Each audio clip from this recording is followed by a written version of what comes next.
Hello there, and a huge welcome to today's show, Gina Gardner and Friends. I'm Gina Gardner, and today I am joined by a very special guest, John Stenhouse. Now, we go back a very long way, probably much longer than I care to remember, because we went to school together. We both went to the same secondary school. I was 14 when I joined the school, and John was in my year group. We lost contact, and then about 10, 12 years ago, we reconnected through LinkedIn. So John, a huge welcome. Thank you for joining me on the show. Thank you, Gina. It's good of you to invite me as well. And it was really great to catch up with you all those years ago, totally out of the blue. Amazing. It's amazing how powerful some of these social media platforms are for bringing people together. John currently works at Essex University. He's the business support manager for the enterprise zone.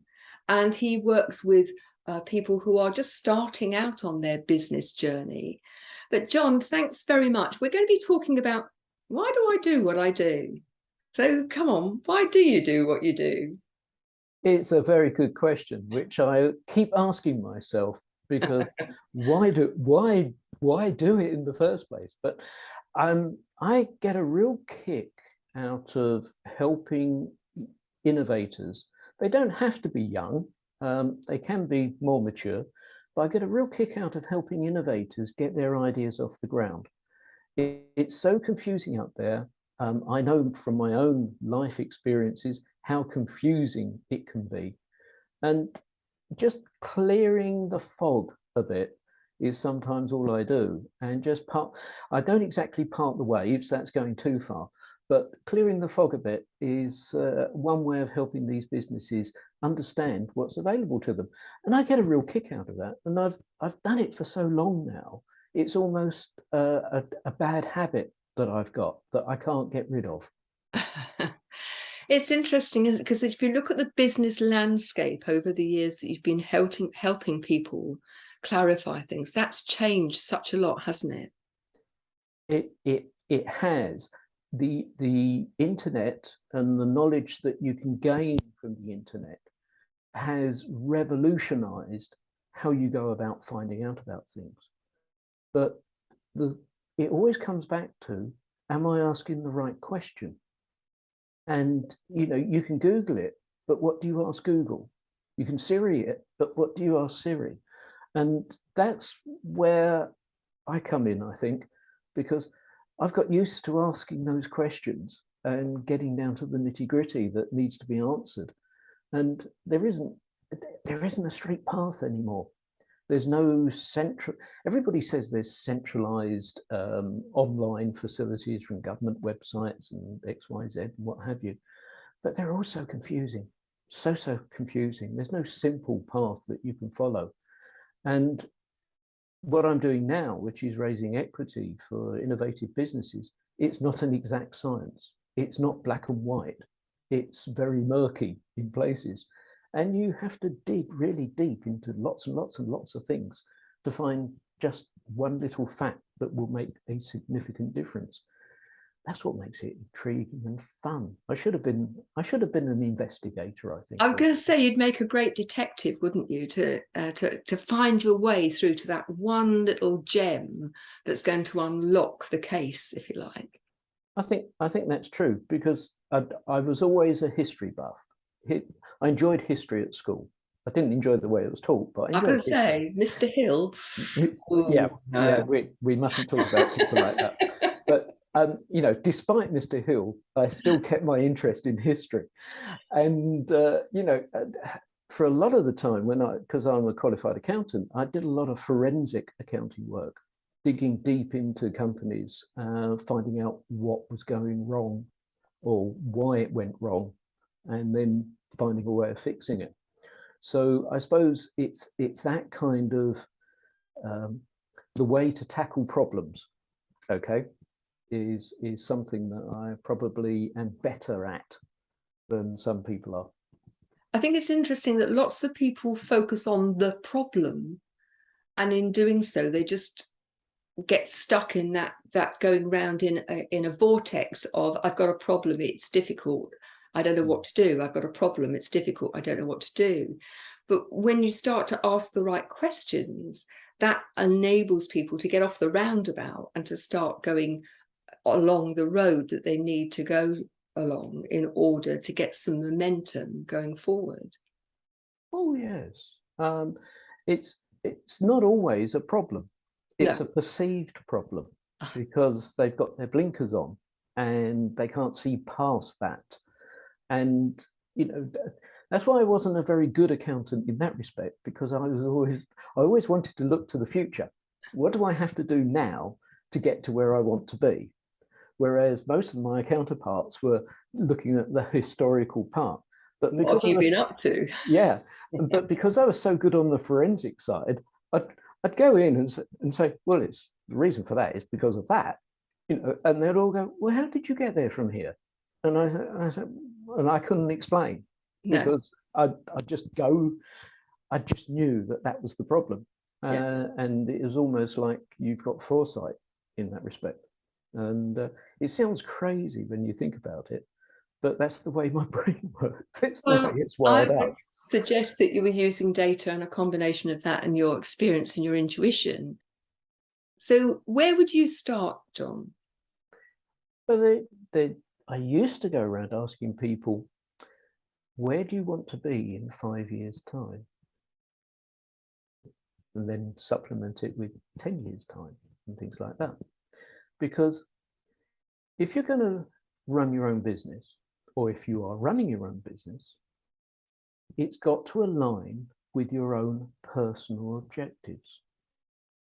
And some people just get wound up into their business and just run their business without thinking, where is this going and where is it taking me? There's the old adage, the journey is much more important than the destination. And sometimes you need to know where roughly you're going to end up so that you can plan in advance. Now, if I was selling pensions, that's something that you think about, you talk about, but it applies to your own business. Where are you going with this business?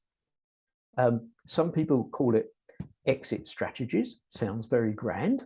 Yes. Because you are going to exit your business at some point. One way or another. One way or another, it's guaranteed. So, you know, it's either going to run its due course, or you're going to manipulate that exit strategy yourself. And by planning to plan that, you can get to where you want to go. Then you can work backwards from that. So what are you doing now that will get you to where you want to go? What do you need to change now to get you to where you want to go? What can you change yourself? What are the things you cannot change that you can work around? Because, you know, you can work around not problems, issues. You can plan a journey with detours. They're okay. I've traveled all over Europe doing detours. You get to see an awful lot more that way, and you enjoy the journey more sometimes, as long as the destination stays roughly the same. It's interesting, isn't it? The power of reverse engineering, something I use a lot when I work with businesses, is to, you know, where do you want to get to, and then to work backwards, but to do that in a very specific way. So you start off, stage one is to look at where you want to go. Stage two is to look at where are you now. Stage three is to look at halfway.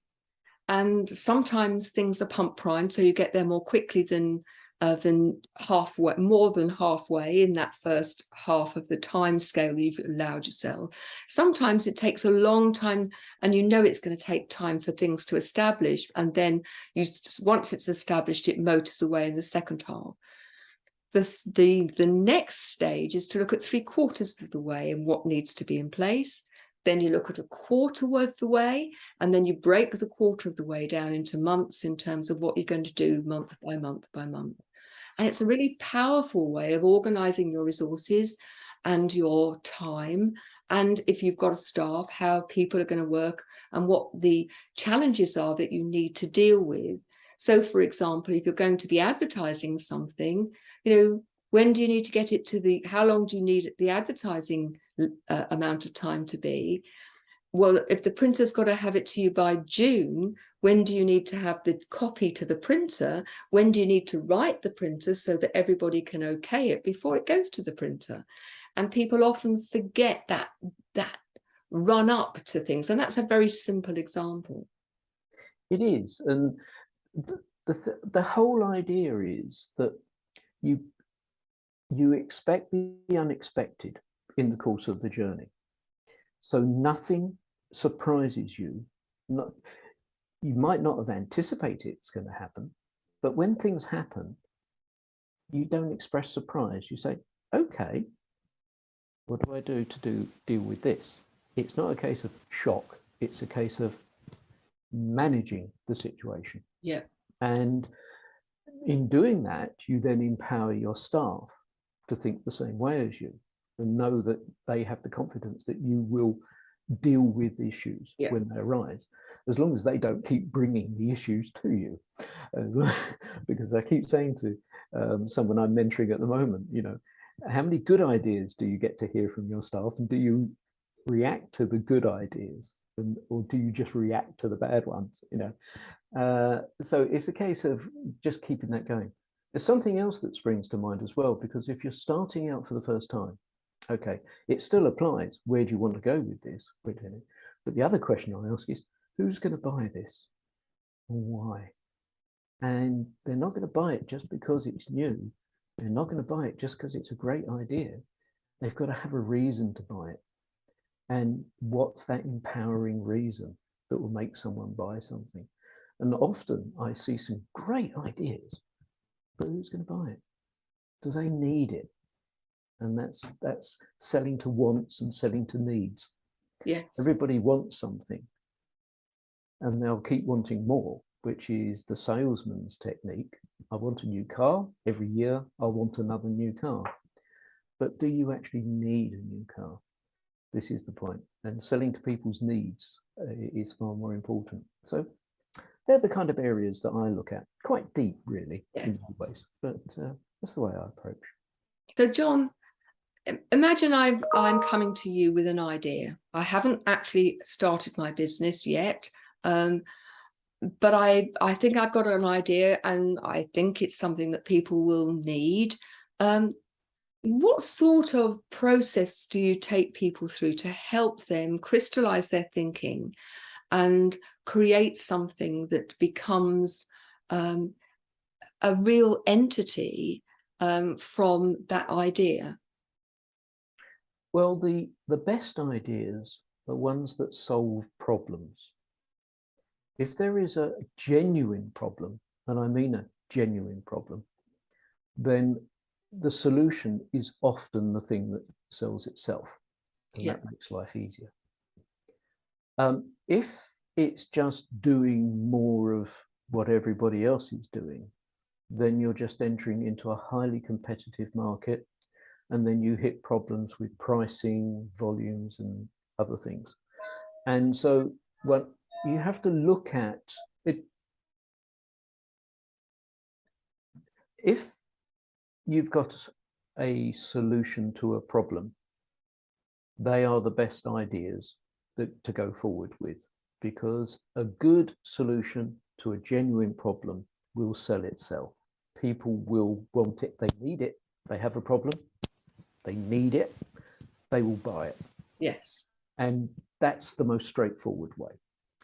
If it's just a case of, I want to sell more of what everybody else is selling alongside what everybody else is selling, that's highly competitive, and it might be easy to do, but it's much more difficult to make a living out of it. Yes, because you've got all the pressures of the price comparison. You know, do you undercut the competition in order to get into the market? Bad idea. Do you go in for the high level, top level market? You sell the Rolls Royce, not the Mini, that kind of thing. And so it all gets very, very complicated. But funny enough, investors quite like that, because they can see the value of it very quickly. They can compare you against a Burberry or a Rolls Royce. Whereas it's a lot more difficult when it's pricing the solution to a problem. It's how much is that problem costing people, and what is the step change that will make them change. So they're the kind of areas which we can start off with. Okay, I do also look at the experience of the people and how much help and support they're going to need. No one can do it on their own. I'm sorry, Elon Musk doesn't do it on his own. Richard Branson doesn't do it on his own. No one does it. Even Alan Sugar doesn't do it on his own, although he says he does. Sorry, Alan, if you're listening. No, nothing personal. But you need support around you, and you need to build a team very quickly to impress investors that you've got the ability to recruit a team and manage a team, and because you're going to scale up really quickly. Because with the best will in the world, we're not talking about from the kitchen table to a market stall to a shop to a large shopping mall. We're talking about straight from the kitchen table straight into worldwide sales, global sales. So there are different ways that you can approach this, and they're the kind of things that we work on. In today's economic climate, who knows? We're going into the uncharted, the unknown, okay? But what I would say to you, some of the most successful businesses, both large and small, were started during recessions. And we are in a recession. So that's the time to bring new ideas and new ideologies into the marketplace, because that's where they will get picked up. I think there's a number of reasons why some people do incredibly well during times of recession. And I think so much comes to mindset. You know, many people are fearful of what's going on. And I'm not talking about being silly about things, but those people who batten down the hatches and who say we're going to just do what we do and we're going to not expand, we're not going to think about doing anything else while the recession is on. By the time the recession has finished, they are actually behind the wave. Because if you don't maintain a forward momentum, then effectively you are falling behind. And I think one of the reasons why the research shows such a stark difference is those people who have got a good idea, who are prepared to put in consistent action rather than, well, I've tried it once and it didn't work, I'm going to give up. But also who are curious, who don't come from a place of fear, who have a sense, I will succeed. I don't know how. I don't know exactly how I'm going to get from A to B, but I'm going to work on the basis that I will try different things until I find the one that works. And I'll engage other people in terms of their ideas and their feedback. And I am going to look at this from a point of view of, I will make this a success. And in doing so, they open up possibilities that other firms close down, because the minute there's a recession, their training and development budget goes, they stop looking at innovative ideas, they're on the back foot the whole time. What's your view? Well, I actually agree with that, because you need people who have that open mind that can explore and go into those areas where others would fear to tread. Yeah. They are risk takers, don't get me wrong, but they are calculated risk takers. They're not there to fall over at the first hurdle. They're there to assess the size of the first hurdle, and can I go under it? Can I go over it? Or can I go around it? Yeah. And if I go around it, there's uncharted waters there. So how do I evaluate that? So, and all of that is done in lightning moments, is done with, if you like, the confidence in your own abilities. And sometimes you have to test your own abilities.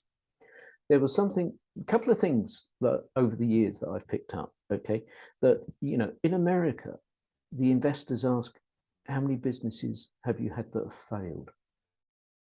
because they actually see failure as a measure of your ability to overcome and to move forward. And once you've experienced a failure, you don't want to do it again. So, you know, if you've had one failure, that's good. If you've had two failures, that's unfortunate. If you've had three failures, that's not such a good bet, really. And so those kind of things. Whereas in the UK, you have one failure, you're written off. And that's the fear. It's a very different culture, isn't it? And I think not only in terms of businesses, but in terms of life, how people view failure seems to me to make such a difference to the quality of their life. You know, failure is feedback. Failure is the opportunity to develop and grow. Keep making the same mistakes time after time after time. Well, that pattern is giving you a very different message. But I think the only failures are the failures to actually get out there and try, or the failure to learn when things don't go the way you expect.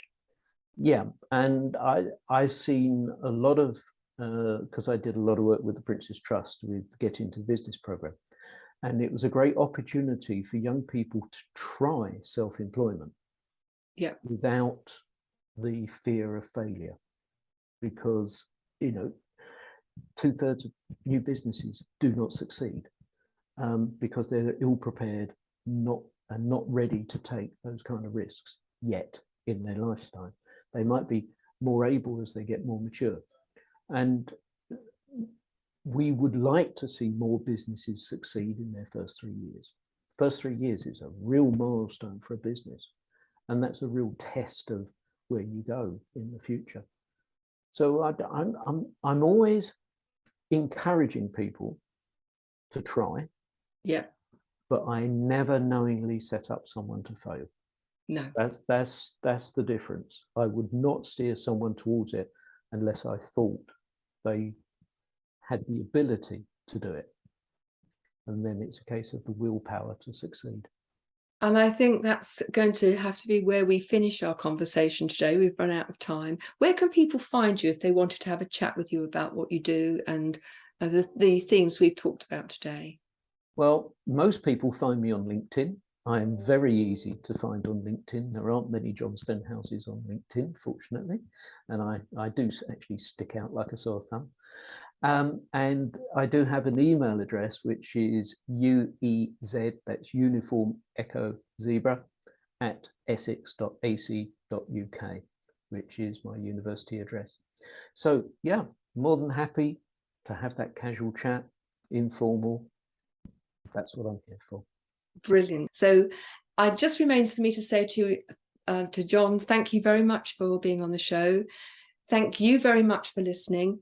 I'd love to know about your story and how you're doing. You can contact me at Gina Gardner and Friends. That's GINA at Gina Gardner, GARDINER, and friends.com. So thanks again, and I'll see you on the next show. Bye now. Thank you. Goodbye.